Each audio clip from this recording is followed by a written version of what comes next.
Hi guys, ఎలా ఉన్నారు? మరో ఇంట్రెస్టింగ్ వీడియోతో మళ్ళీ మీ ముందుకు వచ్చాను. ఈ వీడియో చివరి వరకు చూసి నచ్చితే ఒక లైక్ వేసుకోండి. ఓకే, ఇక వీడియో స్టార్ట్ చేద్దాం. రీసెంట్గా బాక్స్ ఆఫీస్ వద్ద 4 సినిమాలు సందడి చేయడానికి వచ్చాయి.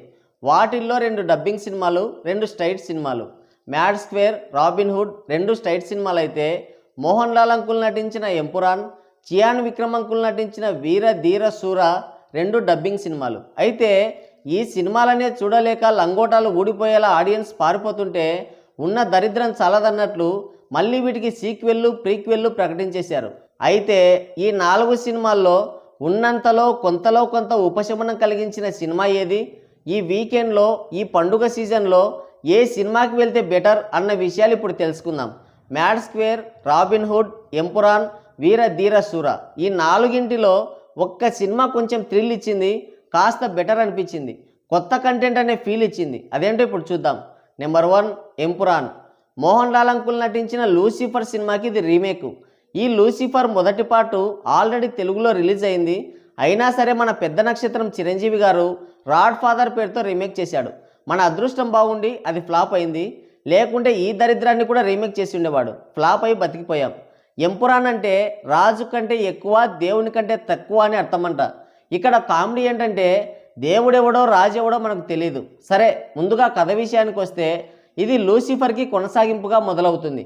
పార్ట్ 1 క్లైమాక్స్లో జతిన్ రామ్దాస్ అలియాస్ టొవినో థామస్ని కేరళ సీఎంగా చేసి మోహన్ లాల్ అంకుల్ అజ్ఞాతంలోకి వెళ్ళిపోతాడు. సీఎం అయిన టొవినో థామస్ పూర్తి అవినీతిలో మునిగిపోతాడు. ఒక చెక్ డ్యామ్ నిర్మించేందుకు కోట్ల రూపాయల్లో ముడుపులు పుచ్చుకుంటాడు. ఈ విషయం తెలిసి సొంత పార్టీలోనే అసమ్మతి పెరుగుతుంది. తన అక్క కూడా తనకి వ్యతిరేకమవుతుంది. వ్యతిరేక ఉద్యమాలు కూడా రేగుతాయి. దాంతో తన అవినీతి మరకల్ని తన తండ్రి పార్టీకి అంటించేసి సొంత పార్టీ పెడతాడు. దానికి బాబా బజరంగి పార్టీతో చేతులు కలుపుతాడు. ఈ బాబా బజరంగి ఒక హిందువు. మరోవైపు మన మోహన్ లాల్ అంకుల్ పెద్ద డాన్.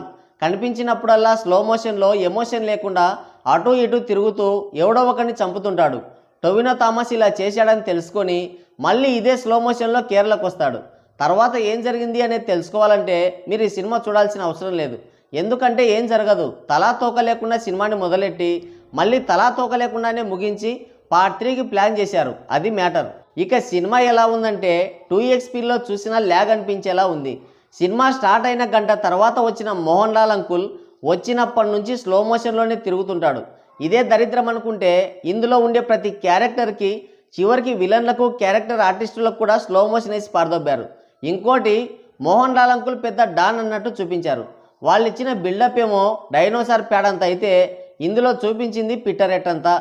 సినిమా అంతా స్లో మోషన్, స్టోరీ లేకుండా భారీ హంగులద్ది మసిపూసి మారేడుకాయ చేసే ప్రయత్నం చేశారు.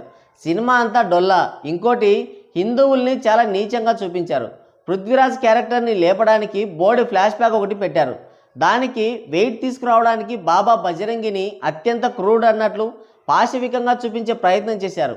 నాకు తెలిసి హిందువులు ఇలా సిగ్గు లేకుండా, పౌరుషం లేకుండా ఉన్నంతకాలం ఇలాంటి లంగోటా సినిమాలు వస్తూనే ఉంటాయి.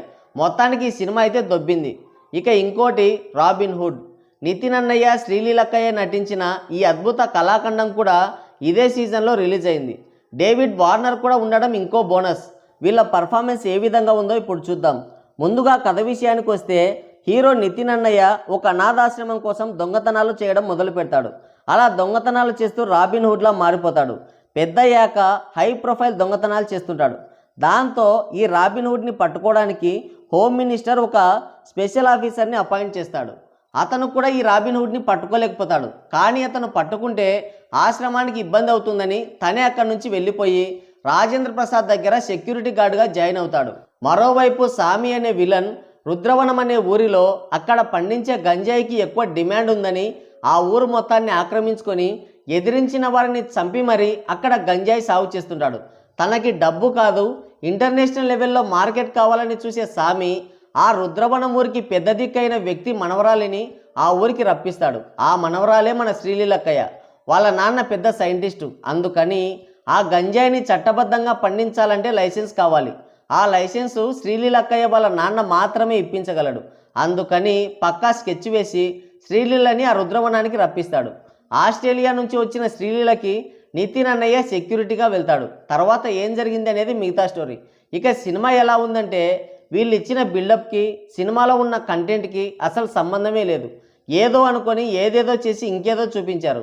వెంకీ ఉడుమల అన్నయ్య ఏమనుకుని స్క్రిప్ట్ రాసుకున్నాడో కానీ ఒకదానికి ఇంకోదానికి అసలు పొంతనే ఉండదు. కిక్కు లాంటి సినిమా చేయాలనుకొని సినిమాలోనే కిక్కు లేకుండా చేశాడు. పేలవమైన స్క్రీన్ ప్లేతో భారంగా సాగుతుంది మూవీ. రాబిన్హుడ్ అనే టైటిల్ చూస్తే చాలా ఎక్స్పెక్ట్ చేసి వెళ్తాం. ఆ టైటిల్కి ఏమాత్రం న్యాయం చేయలేదు ఈ సినిమా. ఆ దొంగతనాలు సరిగ్గా చూపించరు, ఆ స్టోరీని కొత్తగా ప్రజెంట్ చేయరు, అంతా డొల్లా. రాజేంద్ర ప్రసాద్, వెన్నెల కిషోర్ కామెడీ మనల్ని కొంతవరకు సేవ్ చేస్తుంది, మిగతా అంతా పుల్లక్కే. ఇక నితిన్ అన్నయ్య యాక్టింగ్కు ఓ దండం. ఇన్ని సంవత్సరాలైనా ఇన్ని సినిమాలు చేసినా ఆయనకి యాక్టింగ్ కోర్స్ అవసరం అంటే ఇక మీరే అర్థం చేసుకోండి ఏ రేంజ్లో నటించాడో. ఇక శ్రీలీలక్కయ్య ఎందుకు ఈ సినిమాలో ఉందో, ఏం చేసిందో ఆమెని అడగండి ఎక్కడన్నా కనిపిస్తే. ఇక డేవిడ్ వార్నర్ ప్రీలీజ్ ఈవెంట్లో రాజేంద్ర ప్రసాద్ తిట్టడంలో ఏ తప్పు లేదు, అంత ఘనమైన క్యారెక్టర్ చేశాడు ఇందులో. ఇదే దండగా అనుకుంటే బ్రదర్హుడ్ వర్సెస్ రాబిన్హుడ్ అని పార్ట్ 2కి ప్లాన్ చేశారు. సో ఇది కూడా వర్కౌట్ కాలేదు. ఇకపోతే మ్యాడ్ స్క్వేర్, ఇది మ్యాడ్ సినిమాకి సీక్వెల్. దీని గురించి తెగ ఊదరగొట్టారు సినిమా రిలీజ్ కాకముందు. వాళ్ళు ఇచ్చిన హైప్కి సరిపోయిందే లేదా అనేది ఇప్పుడు చూద్దాం. ముందుగా కథ విషయానికి వస్తే, ఈ తలకాయ లేని గ్యాంగ్లో ఒకడైన లడ్డూకి పెళ్లి కుదురుతుంది, కానీ తన ముగ్గురు ఫ్రెండ్స్ని పెళ్లికి పిలువడు. అయితే ఆ విషయం తెలుసుకున్న మిగతా ముగ్గురు లడ్డు పిలవకపోయినా తన పెళ్లికి వస్తారు. అయితే ఈ ముగ్గురితో పాటే వచ్చిన ఇంకొకడు ఈ లడ్డు కాబోయే భార్యని లేపుకెళ్తాడు. అతన్ని ఆ బాధ నుంచి బయటపడేసేందుకు అంతా కలిసి గోవా వెళ్తారు. అక్కడ కూడా దరిద్రం వీళ్ళని వెంటాడుతుంది. అక్కడ ఒక ఖరీదైన వజ్రాల నెక్లెస్ దొంగతనం జరుగుతుంది. ఆ దొంగతనం వీళ్ళే చేశారని పోలీసులు వెంబడిస్తారు. మరి తర్వాత ఏం జరిగింది అనేది మీరు ఓటీటీలో చూసి తెలుసుకోండి. ఇక సినిమా ఎలా ఉందంటే, మ్యాడ్కి సీక్వెల్ అయిన ఒక్క క్యారెక్టర్ల కంటిన్యూషన్ తప్ప ఎలాంటి సంబంధం ఉండదు. ఫస్ట్ హాఫ్ ఒక అరగంట కామెడీ ఉంటుంది అంతే. ఇక గోవా షిఫ్ట్ అయిన తర్వాత మొత్తం సినిమానే పక్కదారి పట్టిపోయింది. నవ్వండి నవ్వండి అని బలవంత పెట్టినట్లు ఉంటుంది. ఇది కామెడీని బేస్ చేసుకొని తీసిన సినిమా, పైగా అన్ని ఇలాజికల్ సీన్స్. అలాంటప్పుడు ఇదే స్టోరీ ప్రాపర్గా లేనప్పుడు ఏదో ఒక కామెడీ చేస్తే ఎలా వర్కౌట్ అవుతుంది? ఇది పార్ట్ 2 కాబట్టి బేసిక్గానే పార్ట్ 1తో పోలికలు వస్తాయి. అలా కంపేర్ చేసి చూస్తే మ్యాడ్ 1కి చాలా దూరంలో నిలబడిపోతుంది. అలాంటి ఇంపాక్టే ఇస్తుందని హై ఎక్స్పెక్టేషన్స్తో వెళ్తే మాత్రం బొక్క బోర్లా పడినట్లే. చాలా బోర్ కలిగించింది. ఊరికే వచ్చాంరా దేవుడా అనే ఫీలింగ్ వస్తుంది. సెకండ్ హాఫ్లో పోలీస్ గెటప్లో వాళ్ళు చేసే కామెడీ అసలు ఈ సినిమాలపైనే విరక్తి కలిగిస్తుంది. సినిమాలో స్టోరీ లేక అనవసరమైన సీన్లు యాడ్ చేసి 2 గంటల పైనే లాగించారు. ఆ పాటలు, ఆ చెత్త కామెడీ లేకుంటే గంట 10 నిమిషాల్లో సినిమా ఖతం అయిపోతుంది. మనం ఎక్స్పెక్ట్ చేసిన డీడీ క్యారెక్టర్ కూడా తేలిపోయింది. లడ్డు క్యారెక్టర్ ఒకటే బాగుంది. ఇన్ని క్యారెక్టర్లు ఉండి కూడా కామెడీ జనరేట్ చేయలేకపోయారంటే ఇక ఈ సినిమాని ఆ దేవుడే కాపాడాలి. ఈ సినిమాకి వెళ్ళారంటే బొచ్చు పీక్కుంటారు, తర్వాత మీ ఇష్టం. లాస్ట్ వన్ వీర ధీర శూర. చియాన్ విక్రమ్ సినిమాలంటే ఒకప్పుడు యమా క్రేజ్ ఉండేది. కానీ ఇప్పుడు క్రేజ్ సంగతి పక్కన పెడితే ఆయన సినిమాలకి కనీసం బిజినెస్ కూడా జరగడం లేదు. పోయినసారి వచ్చిన తంగలాన్ని కూడా సరిగ్గా ఆడలేదు. మరి ఈ వీర ధీర శూర ఎలా ఉందో ఇప్పుడు చూద్దాం.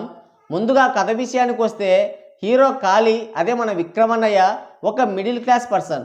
కిరాణా కొట్టు నడుపుకుంటూ ఉంటాడు. భార్య, 2 పిల్లలతో ప్రశాంతమైన జీవితాన్ని లీడ్ చేస్తుంటాడు. మరోవైపు మేడిచెర్ల గ్రామంలో పృథ్వీరాజ్, అదే 30 ఇయర్స్ ఇండస్ట్రీ, ఆయన పెద్ద మనిషిగా చెలామణి అవుతూ ఉంటాడు. తన కొడుక్కి, ఆ ఏరియా ఇన్స్పెక్టర్ అరుణగిరికి, అదే ఎస్జే సూర్యన్నయ్య, ఇద్దరికి శత్రుత్వం ఉంటుంది. ఒకరోజు రాత్రి తన భర్త కనిపించడం లేదని ఒక ఆమె పృథ్వీ ఇంటికి వచ్చి గొడవ చేస్తుంది. ఆ తర్వాత ఆమె కూడా మిస్ అవుతుంది. ఇదే అదునుగా భావించి పృథ్వీ అతని కొడుకుని ఈ కేసులో ఇరికించి ఎలాగైనా సరే వీళ్ళిద్దరిని లేపేయాలని ప్లాన్ చేస్తాడు ఎస్జే సూర్య. ఇది గమనించిన పృథ్వీ తన కొడుకుని ఎలాగైనా కాపాడమని హీరో విక్రమన్నయ్యని కోరతాడు. విక్రమ్ని అడగడానికి ఒక కారణం ఉంది. విక్రమ్కి ఒక భయంకరమైన ఫ్లాష్ బ్యాక్ ఉంటుంది. తప్పక ఆ పనికి ఒప్పుకుంటాడు విక్రమ్. వాళ్ళని సేవ్ చేశాడా లేదా, తర్వాత ఏం జరిగింది అనేదే మిగతా స్టోరీ. ఇక ఈ సినిమా ఎలా ఉందంటే వర్త్ వాచ్ అని చెప్పొచ్చు. ఒక డిఫరెంట్ హీరోయిజంని పండించారు, ఒక డిఫరెంట్ క్యారెక్టర్ని ప్రజెంట్ చేశారు. నాకైతే ఈ సినిమా నచ్చింది. యాక్షన్ సీక్వెన్సెస్, ట్విస్టులు, థ్రిల్లింగ్ ఎలిమెంట్స్ కావాల్సినవి ఉన్నాయి. అయితే పార్ట్ 2 కాబట్టి కొంత కన్ఫ్యూజన్ ఉంటుంది. పార్ట్ 1 రిలీజ్ కాకుండానే డైరెక్ట్గా పార్ట్ 2 రిలీజ్ చేశారు. కొన్ని సీన్లు కన్ఫ్యూజ్ చేస్తాయి, అది తప్ప మిగతా అంతా చాలా బాగుంది. ముఖ్యంగా లాస్ట్ 40 మినిట్స్ అయితే ఎక్స్ట్రాడినరీ అని చెప్పొచ్చు. సూపర్ అని చెప్పకుండా ఉండలేం, ఆ రేంజ్లో ఉంది సినిమా. మధ్యలో police station scene, interval block అయితే అద్దిరిపోయాయి. విక్రమ్ నటన అయితే అద్భుతమనే చెప్పాలి. 30 ఇయర్స్ పృథ్వీకి కూడా మంచి క్యారెక్టరే పడింది. ఎస్జే సూర్యని విక్రమ్ డామినేట్ చేశాడంటే ఆ రేంజ్లో పర్ఫామ్ ఇచ్చాడు ఆయన. సినిమా అయితే చాలా బాగుంది. Different concept and different character, ఖచ్చితంగా చూడాల్సిన సినిమా. మంచి థియేట్రికల్ ఎక్స్పీరియన్స్ ఇస్తుంది. అది మ్యాడ్ స్క్వేర్, ఎంపరాన్, రాబిన్హుడ్, వీర ధీర శూర, ఈ 4ంటిలో ఒక సినిమా చూడాలంటే నా సజెషన్ వీర ధీర శూర. అది మాత్రమే బాగుంది. ఇక తర్వాత మీ ఇష్టం. మరి ఈ 4 సినిమాల్లో మీరు ఏ సినిమా చూశారో, వాటి గురించి మీరేమనుకుంటున్నారో, మన రివ్యూ పైన మీ అభిప్రాయం ఏంటో, మీ అమూల్యమైన అభిప్రాయాన్ని కింద కామెంట్ సెక్షన్లో కామెంట్ చేయండి. సో గాయ్స్, ఇది వీడియో. మరోసారి మరో మంచి వీడియోతో మళ్ళీ కలుద్దాం. Thank you. Take care. Bye bye.